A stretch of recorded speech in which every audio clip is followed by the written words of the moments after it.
think outside the box, if you will. I mean, go there, go off campus. Let's think this through. And sure enough, that's where the Mustang was born. When it finally hit, it took the country by storm.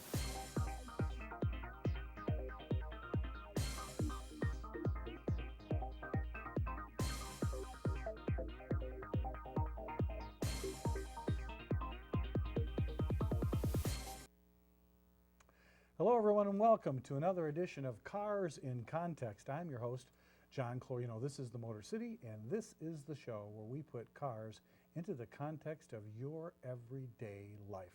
And I hate to be an I told you soer, but this show is all about things we've been telling you, we've been warning you, we've been talking about government bureaucracy and things like the EPA. Well, a story has busted, and this guy got busted. Let me tell you, when you hear our topic of the day of what happened to this guy who set policy on clean air and the kind of guy he turned out to be and the story behind him, it'll make your blood boil. But before we get to that, we have to introduce the guy that's going to sort it out for us. None other than Chris Sawyer. Christopher, thank you for coming. All right, The virtualdriver.com always covers stuff like this. You always find out about these scam artists.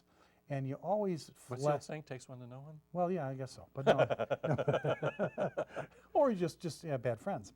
But this one takes the cake. Oh God, yes. And we've been telling you about stuff like this for the tip of the iceberg. Yeah, since the very beginning. You're going to love this show, so stick around. But before we do, we have to find out what's been happening in the news. In the news, yeah. So let me start by saying that Chevy is now joining the Global Van Parade. Okay. And everybody loves a parade. Is it going to go down 8 Mile? Or No, not parade. Remember, if you guys saw GM's unveiling of its small cargo van for North America at the Chicago Auto Show, and you thought, when you looked at it, man, Chevy City Express looks a lot like a rebadged Nissan NV200. Well, guess what? It is. Yes. Doesn't take much to figure that out. It is. That's exactly what Chevy's new City Express is. It's a rebadged Nissan NV200. Well, it makes sense because you get in the market. In fact, all it really has is a different front fascia. That's it. Seriously. Okay. Wait, they can sell it under the Geo badge. Yeah, remember that? Well, yeah. We'll sell a Toyota and a Suzuki and something else under a Geo badge. You could buy a Geo in a Chevy dealership, yeah. These things have the 2-liter inline 4-cylinder. It's made into a CVT, so that's where they get their fuel economy. The only difference between the two is that fascia. The City Express goes on sale this fall in the U.S. and Canada in your Chevy dealerships, but pricing wasn't announced. But listen, folks, here's a hint. If it's based off the Nissan NV200, guess what? It's going to be priced very similar to the Nissan. So a little over 20 large, About $21,000 where they start. So yeah, so you don't have to worry about the pricing. That's what it is. So everybody's got these global vans. You know those big 3/4-ton vans? Remember the vans when they were all half-ton, 3/4-ton, porthole windows, the wild paint job, the bumper says, "Don't come a knocking when this van's a rockin'," had speakers and shag carp. What happened to those guys? Those people died, thankfully. Okay. I'm telling my older brother. I'm telling him. Tesla has been battling the dealer system. Oh, we've got to do a show about this. We will. Okay. Ohio is the latest in a number of states having legislative and legal battles over Tesla's challenge to America's auto dealer franchise system. Yeah, now they want to do the same thing in Ohio. Right, and Ohio's deciding whether to permit the electric vehicle maker to expand beyond its 2 Ohio factory storefronts or simply to ban Tesla from setting factory dealerships. Yeah. Now, dealers argue that Tesla's direct sale model weakens conventional dealerships and states shouldn't allow Tesla to compete under a completely different set of rules. Recently, New Jersey officials voted unanimously to bar any form of direct automotive sales in the state, while Arizona is considering a bill to allow it. Why? Why is Arizona going to allow it and then everybody else doesn't want it? Arizona was named one of the leading contenders for Tesla's battery factory, a $5 billion gigafactory to make lithium-ion batteries, and will employ 6,500 people. Now, you see how transparently obviously this is? Now wait. Before you got to Auto Week, Porsche was going to go to nothing but factory dealers. This was when Porsche was still in Nevada. Boy, did they ever run into a storm. The dealer lobby is not a tiny one. No, it's not. And they're very powerful in the States. Wow. And there's something to be said for having separate dealerships, but there's also something to be said to have factory-run dealers as well. And somebody small like Tesla, it does make sense, but you can have both, and we'll cover this in the future. Yeah, we have to, folks. It's a big story. It's and you know, a lot of people don't understand it. They have some kind of animosity towards dealerships. They don't realize what dealerships do for the economy. Some small towns have the dealership's been there for 100 years. They sponsor the Little League team. They're such a part of our lives in America. And the reasons why dealerships were there, it's like the same reason we don't understand why unions were formed originally, because working in an auto factory was unsafe. You know, so dealerships came for a reason. When these new fangled things came out, you couldn't, they gave them to you and then they disappeared. How am I going to get it fixed, you know? And there have been others like Cavalli, who most people have never heard of, but it was a small... Wasn't that some kind of coffee? No. Oh, okay. That's Javalia. Oh, well, it sounds... And you bought them direct from them. They were ahead of the internet model. And well, the problem is, where did you get it serviced? This deserves its own show. We will cover this for you.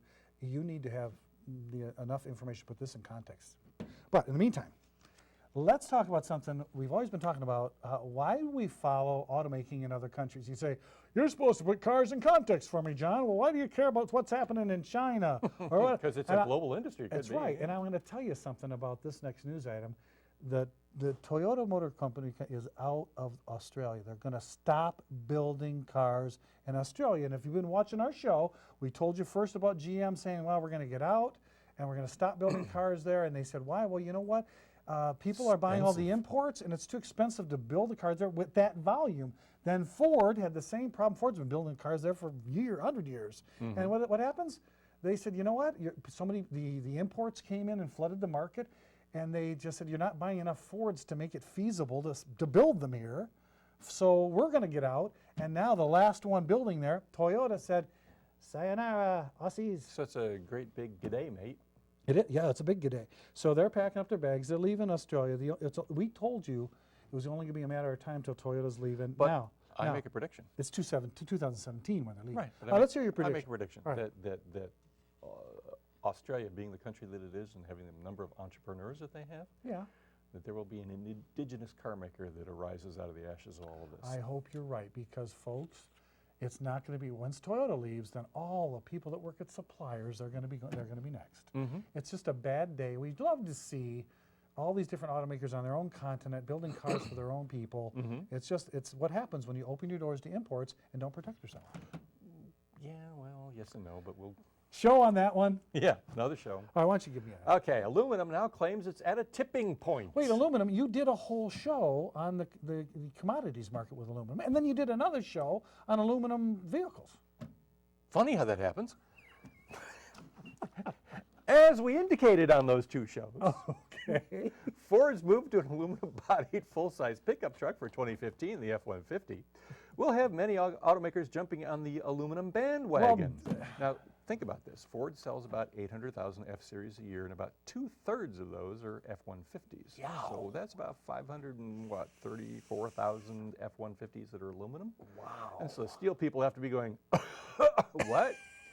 So they're saying, Alcoa is claiming that now that Ford is doing this, that it's probably the tipping point for aluminum-bodied vehicles in the auto industry, and they've revealed that it's fielding calls from a slew of automakers interested in building their new cars and trucks out of aluminum. And just see what that does to aluminum prices in the future. But, and this is a future show too, I spent a time recently talking to the folks from steel. Don't believe it. What? You mean there's going to be a steel versus aluminum fight? Oh, yeah. Oh, there's going to be a battle like folks, you've never seen before. This is the beauty of the industry. And let me tell you something. Remember the whole talk about the F-150 being made out of military-grade aluminum? Fire Marshal Bob, let me tell you something. Yeah, let me tell you. Military-grade aluminum? Yeah, I remember that, It's the same 5,000 and 6,000 series aluminum that they've been selling to the auto industry and the military for quite a while. And it's no different than the Patagonian toothfish being called Chilean sea bass. It's a marketing ploy. Well, you just ruined a lot of restaurants' menu tonight. Why did you say that on Cars in Context? No, I was selling this sea bass. It's the horribly named Patagonian toothfish, which tastes great, just sounds stupid. And who's going to order that? The sea bass sounds much better. I'll order it. Yeah, okay. There you go. It's fine. So, folks, you're getting so much more than you bargained for on Cars in Context. Now, I still got to go back to this Aussie thing. Yeah. Just won't leave them alone, will you, babe? They put another shrimp on the Barbie for me. It wasn't a sea bass. Now, Okay. seeing what's happening in the automaking industry in Australia shows what could, in my opinion, this is, I put my opinion hat on, it shows you kind of what could have happened here had these southern gentlemen and lawmakers said, let Detroit go bankrupt, let it burn, we don't need any U.S. automakers, hell with them all. And this really will show you what happens when the one giant automaker goes down, Holden, Ford leaves, and then it's like dominoes. Toyota had to go because what happens, the supplier base that fed Holden and Ford in Australia was so crippled that they're not going to be able to, the price is going to go up to Toyota, right? It's just, I mean, Yeah. you're right, don't have as much work. So the supplier base was key, and this could have happened here. Now, the announcement from the Australian government is they've got a $330 million commitment to help, remember for this, with the economic and social effects of losing the industry. And because 13,000 jobs are going to go away. So you know what they're going to do, Chris? They're going to give government funding to reemployment and training programs. They don't work. They don't. We're living in an economy right now that's proving it. Yeah, so training you for what? I hate to tell you this, and I'm going to sound like an SOB for this, but the best thing you can do is let the market drop, hit the bottom, let people pick themselves up, dust themselves off, and find their way out of it, because government programs just prolong the misery, make it worse. Retraining for a job that doesn't exist. I mean, retraining for what? I mean, you're going to retrain as a baker? You know, I don't know what you're going to do. But by the government being in charge of that, you need to be in charge of it. What do you want to do? What really floats Like your I boat? said, indigenous Aussie automaker. Oh, Trust I'd me. love to see that. But this for me, this really is a story. This is why we follow it. Maybe the tip of the iceberg. This is why you're watching Cars in Context, because we want to cut through I mean, all it's that. not because they're bored? No. Oh, okay, good. You mean there's nothing better on? It's only on Bravo. It's here. It's here, right here. So, but seriously, we'll watch it for you, and we'll follow up on that, because I'll follow on that prediction, and you can go back on YouTube and watch Cars in Context TV on the YouTube channel, and go back and listen to all Chris's predictions and see how close he is to being right. I'm right all the time, and if I'm not going to admit it. That's what my father said. and he didn't write thevirtualdriver.com. So there's a big difference. So, but Chris, we'll appreciate all those wonderful insights. Absolutely. But now we're going to go back to a new segment we launched a little while back. It's called Car Trivia Time. Okay. Yeah, and it's always fun to go back into the world of transportation and find some transportation trivia. So, folks, we're going to ask you this question, and we want you to put your thinking caps on. Okay, get ready. Drum roll, please. Here's the trivia question for this week. What was the first official, did I put that in quotes? I like when people do this when they put it in quotes. Can you see the quotes? I didn't think so. The official White House car, the first official car of the White House. Now, I know what you're thinking right now. You're thinking, oh, Lincoln Cadillac. Put your thinking caps on. Not only are we going to put Chris Sawyer in the driver's seat and have us tell us about this crazy thing going on at the EPA and this official that just completely stepped on it, but we're going to come back with the answer to the trivia question right after this.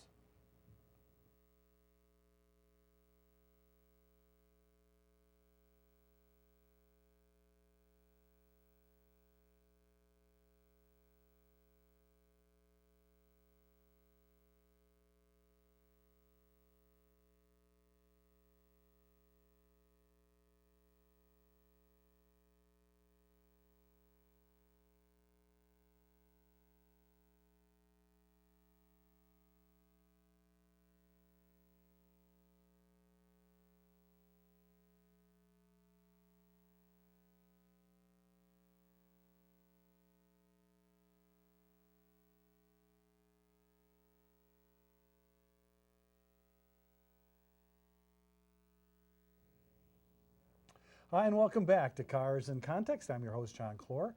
Today we're talking to Chris Sawyer of thevirtualdriver.com. Chris, thanks for joining us. You're welcome, As John. always, it's so Enjoy much it. fun when you're here.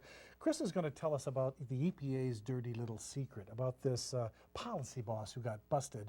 Oh, And yeah. what a story this is. It'll curl your ears if they're not already curled. But And before your we get to toes. that, let's go and give you today's trivia. Yeah. And here's a little hint. Yeah. The car's been around for over 100 years. He's hinting, and let's repeat the question. First of all, the question and this week is going to be, what was the first official White House car? Do do do do do do do do do do do. Okay, forget it. I was going to play my little music. Time's up. Wait, or is it like this? Time's up. Okay, the answer is, are you ready? Taking that thing away from you. Sorry, you'll never guess the answer. The answer is a 1909 white steamer. We have a picture of it. This was ordered by President Taft, a white steamer. Now that's interesting because Who would buy a white steamer? Was that his? Oh my goodness, that Look is at a this. big car. Look at the size. And we think our SUVs are big. Look at the size. That's a steam He looks like car. a tiny little man driving that car. He looks like a toy. Now the That funny was- thing is that by the time Teddy Roosevelt was in, and probably before that, the Yeah. Pierce Arrow was the official car. It was the highest quality, most luxurious car Yeah. you could get in the United States. That was the first. President Taft and the steam car, obviously, like the electric cars. And you know what? Alternative fuel. There you go. None of those seem to last very long. Yeah, well, you know, funny how we have to have all these alternative fuels and things like this, and the guys who make the rules don't. Yeah, you know, the president's limousine now only gets like 3 miles to the gallon, and it burns a lot of gas. But you and I have to have hybrids it's not or fair. electric vehicles. That's and why. you'll know in a minute why we're ticked off. That's why we want Chris to take us through this. This is a terrific story. In case you guys haven't seen the headlines, we've been telling you for a long time about the EPA was put into power, if you will, because it was deemed Richard that the Nixon. people that you voted for, your representatives, apparently are not smart enough to represent what you want done with the environment. When you sent them off to Congress or to Washington or to Lansing, they're not smart enough apparently to say, you know, back in my district, we need to protect this stream or that lake or that river or this tree or that butterfly or this frog. Okay. Yeah, that's all I need. This lamp, this table, this butterfly. They are not smart enough, and that's why the government itself created this thing called the Environmental Protection Agency, because the people that you voted for to protect your interests. Oh, but they did. They did what they've done now for a number of years. They created something and they said, you take care of it. We don't want to be touched by this thing. Right, so instead of the person that actually is responsible to you, you put them in office and Now they a have to answer to bureaucrat. you. Some bureaucrat gets hired, some gigantic agency, millions of employees and billions of dollars are spent that you didn't even ask for, because they're going to take the decision-making process out of the hands of the people you voted for and decide what's good for the environment. Not what's good for you, but what they decide what's good for the environment. So the EPA was created, and these bureaucrats, and we've been telling you, these guys they're not scientists, they're not academia, they're not car people, they don't really know a whole lot of nothing. But this Some of guy- them are scientists. Well, but, some of them are But they are. and they are academia 'cause- driven by politics. Right, because they want to get the money for the study, and then it furthers Exactly. it makes the only thing that they really do improve is not the environment, it's their wallet.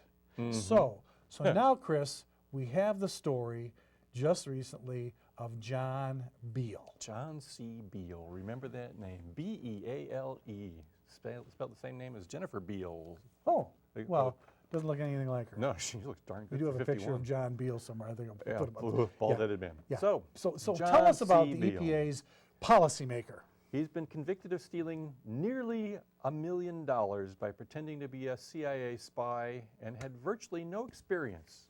He got his help because of a college buddy, and he went on to play a role in writing the environmental regulations. Now, get a load of this. Oh my God. He had a complete lack of environmental expertise, but he was interested in it. Oh, During his 24-year tenure at the EPA, he really wrote helped write the '97 redo of the Clean that's Air a huge policy. the Clean Air Act. Yes, indeed. And he became over his career. He started as a part-time worker, became a consultant, and became the EPA's deputy assistant administrator, pulling down $200,000 a year. Unbelievable. He went to Princeton. He advanced quickly after he joined the agency in '89. He implemented the national air quality standards. He was the highest paid employee in the EPA. He worked in an orchard. That's it. He was a An apple senior farmer. policy advisor, and he had $200,000 in salary and bonuses by the time he left. Now he's in prison on theft charges. He admitted he ditched the EPA work, claimed to be a CIA spy during all of his absences. Well- That's why he was gone. Well, folks, if you remember American Family Vacation, Christy Brinkley asked Chevy Chase if he was, I thought you were going to say you were in the CIA, and he said, oh, no. Well, I was. Yeah, well, So this guy's like Chevy Chase. yeah, well, Chevy Chase is probably smarter. Yeah. And much of the underlying data and the science used to write the 97 rewrite of the Clean Air Act is secret. It's secret from the Congress, the people who have the oversight for the EPA. It's secret from us. So please tell me how this works. If it's so transparent, if it's so good as his lawyer claims, then why can't we see it? Probably because it's BS. Ancient EPA Let's secret, talk about eh? let's talk about his route to the agency. Okay, we got to hear this, folks. He graduated from law school, failed the Washington State bar exam, was fired from his first job at a law firm. Then he went for 2 years and worked on his cousin's apple farm. That's what I'm saying. He practiced law after that in a small town called Lake City, Minnesota, after he eventually passed his bar exam. Then his buddy, Mr. Brenner, recruited him into the EPA. They went to Princeton together. Yeah, you got to get a job You here. got the class ring. You don't You know have to the do secret anything. handshake. I'll get you in. You don't have to do anything. Exactly. And he started as a part-time consultant in '87. Oh, a consultant. Yeah, A it consultant. gets better. Oh, no. Now, his attorney says, well, you know, both Democratic and Republican administrations alike loved what the EPA has done, and they've patted them on the back for it. In fact, nobody other than George W. Bush, who said that he had a distinguished career. Well, oh, now you like W? You hate him for everything else, but when he talks about what you like him. Funny how that works. Here you go. He admitted taking an $8,000 discount on a car in a deal purportedly brokered by a lobbyist with interests in the EPA. Oh, brother. He's not been charged with any wrongdoing, his boss, but Beale was sentenced to 2 years in prison in December, admitting that he regularly took months off at a time while being paid, tricking colleagues and superiors for years into thinking he was working for the EPA or for the CIA. He also claimed to have suffered from the effects of malaria caught while he was in Vietnam serving his country. Only one trouble. He's never been to Vietnam. He's never been in the service. And he's obviously never had malaria, which was corroborated by his doctor and later by him. What a joker. And admitted that he used the time off to read and exercise, all while taking 200 grand of our money. Ladies and gentlemen, this is the problem with having an EPA, with people like that. You don't know who they are. And by the way, the science that they use to determine our clean air laws is a secret. If this person was voted into office by you, you could demand that he give you these answers or be accountable, but there's no accountability. Or fire him. Yeah, I mean, or yeah, don't elect him back. So he's out for. This is the scam that's going on with the EPA. So write your congressman. Is it time let's do a whole show? Who needs the EPA? Just everybody protect your interest in your environment. Let's do a whole show on the whole global warming scam. Yeah, I think we will. All right, we're going to do that, Chris. Thank you so much for the insight on that. That's killer, unbelievable. Google it if you haven't seen it. It's just an unbelievable story. This is what's happening. But you know what, Chris? Even cooler, we have another new segment that I just love. Yeah. It's called Pick of the Week. Oh, picture of the week. Yeah, it's a picture of the week. As in And I pick. go find a picture, or you can send me a picture that you think is really kind of cool, anything transportation or all related. So this week, I found an old picture. You know what happened after World War II? We went to war, we stopped building cars, Yep. we came back. And we started building the cars we were building before the war. Yes, because we didn't have time to fix them. Well, this picture is a picture of, Holy cow. look at all these 1946 Fords. Reminds me of when the Arab oil embargo and all the pickup trucks Yeah. that were in. They're loaded onto the transport and hauled away behind the Rouge factory. They do look like 42s, but again, that's because we had to come back and just build what we had designed, and then to get some cars back into the Yeah, we didn't have system. time. And then, of course, what a cool picture. If you have a pic you'd like me to put in Pick of the Week, send it to me, John Clor, carsandcontext.com. We'll put it on the air, but that's not all. The favorite section of the whole show, it's got to be Pride My Ride. Good. What's it this time? Well, this is where you'll never believe this one, folks. This is where you send me a picture of your vehicle and tell me why you have pride in your ride. This one is so cool. This comes to us from Mike and Sue Berardi of Sumter man. Township. He bought a 1956 Ford Good Humor truck. Oh, He bought, man. that's his wife Sue. I want a chocolate eclair. What? I want the Superman one. Yeah. I want a chocolate eclair. They bought this truck, and they go around now to car shows, and they sell they buy their ice cream at Costco or something, and they sell it to raise funds for cancer research. Oh, good for Isn't them. that cool? God bless By the them. way, the bells even work. If you have pride in your ride, send me a picture to J. Clor, carsandcontext.com. We'll be sure to put it on the air, but you know that's not all. Viewer mail? Viewer mail, we're going to ask Lauren Parrott of WMTV. Lauren, can we have some viewer mail? We got to close the show with that. Here she is. You've got some? I do. You Oh, Thank God bless you. people are watching. Thank God for the viewer mail, Lauren. She always brings us some good stuff. Chris, why don't you take the first one? This one comes to us from Sam L. of Harper Woods, who watches us on Comcast Cable Channel 915, which is... HD. There you go.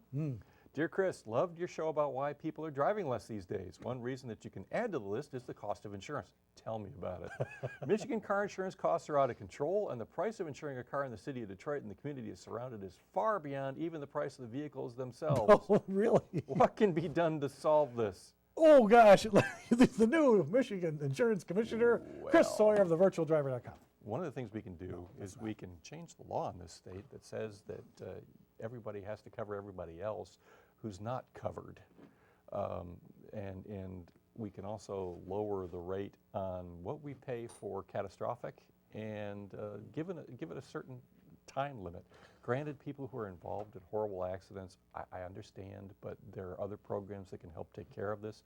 We shouldn't be footing the full bill. If we can at least cut it back a little bit, Well, the Michigan cost will insurance, come down. it is one of the highest in the nation. Absolutely, In and Detroit? it's because we have all of these plums on it. And Detroit, because, well, Detroit is not got a good rep, does Yeah. it? And, you know, you park your car there and it's gone, sorry. Or it's got those funny wheels that are made out of cinder. Uh-huh. They're square. Yeah. Yeah, I see them up on. It's a really good question. We should do a show about insurance. God, we have so many shows we got to do. Sorry, folks, you got to keep watching. But I've got some viewer mail that Lauren gave me, too. Okay. So there. Oh. Sorry. Okay, so this is a Dear John letter. It says, your show about the pothole problem in Detroit area got me to thinking. This comes from Pam K, by the way, of St. Clair Shores. And Pam watches us on ATT Uverse. Channel 99. It's Channel 99, yeah. So Pam says, who allowed the roads to fall into such a state of disrepair when our taxes were supposed to be invested in their upkeep? But for whatever reason, they weren't. She says, those who were responsible should be identified, fired for negligence, and then brought to justice. Pam, I hate to tell you, you would have to name just about every person ever in Lansing. Oh, no. Because what happens is, and this is the great bait and switch the government does on you, is they say, we're going to raise this tax and it's going to go for this. And then they go and put it on something else. And our taxes have not been going to what they should have been going for. Yeah, it's just and now, unfortunately, the governor, I think, is going to have no other reason but, no other, What you can I can't do anything but raise taxes. Pam, your again. question is like, how can we start getting our lawmakers You know to how do you the do job? it? You start from the grassroots and you make them pass a law into the Constitution that says what you say this money is going for, it has to go for, Or- and you cannot divert it. Or you vote them out. yes. Or Chris, both. again, we're out of time.